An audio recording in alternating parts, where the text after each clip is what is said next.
It's 9:30, it's Monday morning. You got to watch this because I'm afraid we're heading south rapidly. The Dow Industrials have opened with a loss of, well, close to 400 points, 370 on the downside, 1.1%, and virtually all the Dow 30 are in red mode, selling. The S&P 500 on the downside to the tune of better than 1%. You're down 1.1% on the S&P, and the Nasdaq is down 1.5%, and that follows a 2% drop last Friday. Big tech, again, all the way down, all of them down. Apple, Amazon, Meta, Alphabet, Microsoft on the downside. Now, I want to take a look at meme stocks because earlier this morning there was a huge sell-off, and it's still in progress now that these stocks have opened. Wow. What's going on, Sue? So it's down 37%. Yeah. So what AMC is doing, and Adam Aron, its CEO, is he's offering a special dividend to current stockholders in the form of new shares. So they're going to be called apes. And of course, he's leaning in to the Reddit Wall Street bets crowd. So it's not an official stock split, but it kind of behaves like a stock split. So you're getting more stock, more equity, but the price does drop on more supply. Does that make sense? It dilutes current stockholders, right, doesn't it? But I was trying to use a word that most individual investors would understand out there for our audience. So what AMC, I think AMC is also concerned about the potential bankruptcy of its rival cinema operator Cineworld. You heard about that, right? They operate Regal Cinemas. Okay. There are reports that they are on the brink of filing for bankruptcy. I was looking at the box office receipts this year. They're down by a third from 2019, according to the latest numbers I saw. And that's because a lot of these streamers are pushing all that expensive content onto streaming and streaming platforms. And you'll get those blockbusters in just a few weeks' time for $10.99 a month. Now, I also want to show you Bed Bath & Beyond because that 40% sell-off we saw on Friday, continuing today after Ryan Cohen selling off his stake, and Bloomberg reporting, and this is not good news, that certain suppliers have now halted shipments to Bed Bath with unpaid bills. And I think you asked me this, or you were trying to get me to say this on Friday. Yes, I think it is buyer beware. Look, it's a free capital market, right? If you want to buy into these meme stocks, you can. But historically, and the track record shows that you don't usually make money 6 or 7, 8 months afterwards. Okay, I got that.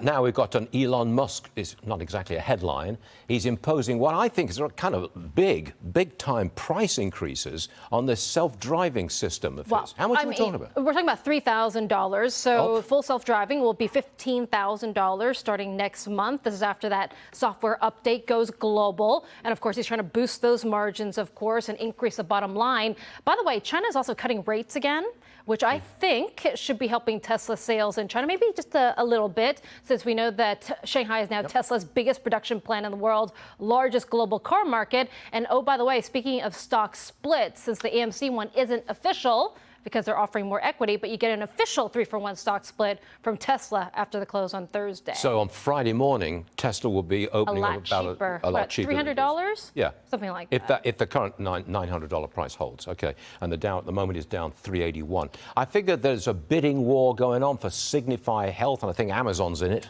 So the big deal here is that Amazon is telestrating very clearly to the markets that healthcare is their next growth sector. $8 billion is what Signify could be worth. So Amazon's going up against CVS, United Health, maybe some private equity bidders will get in the mix as well. And they bought One Medical in July. They bought PillPack a few years ago for $1 billion.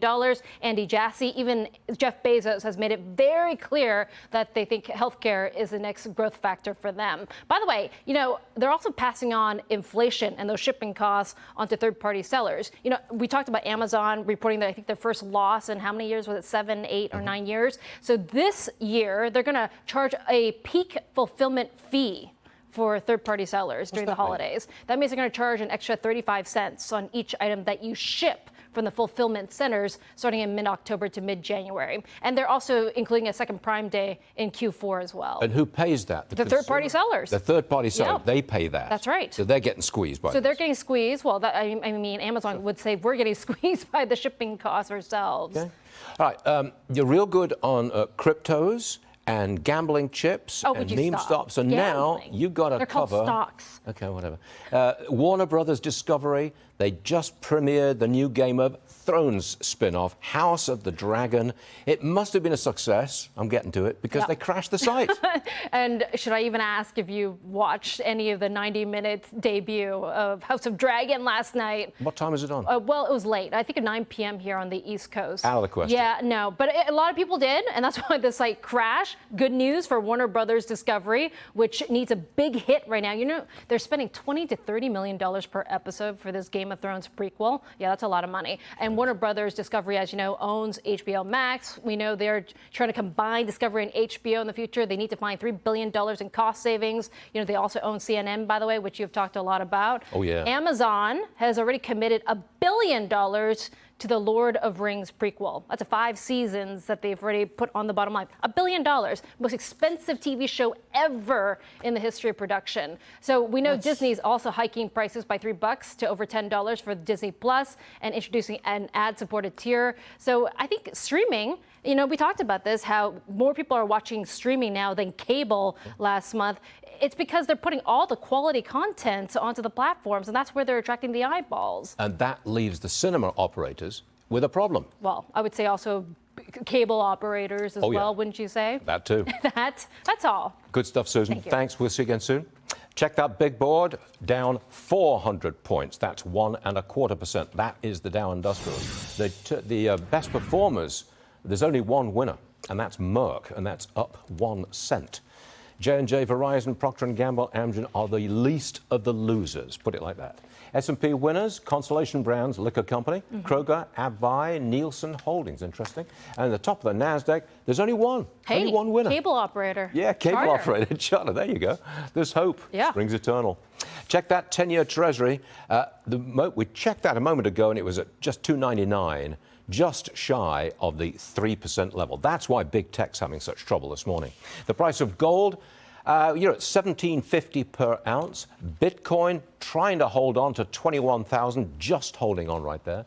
The price of oil, that is down $3, $87 a barrel. And natural gas on the upside. 4.5%. As the cold weather comes, nat gas starts to go up. The average price for a gallon of regular, $3.90. That's unchanged from yesterday. A gallon of diesel is down to $4.97.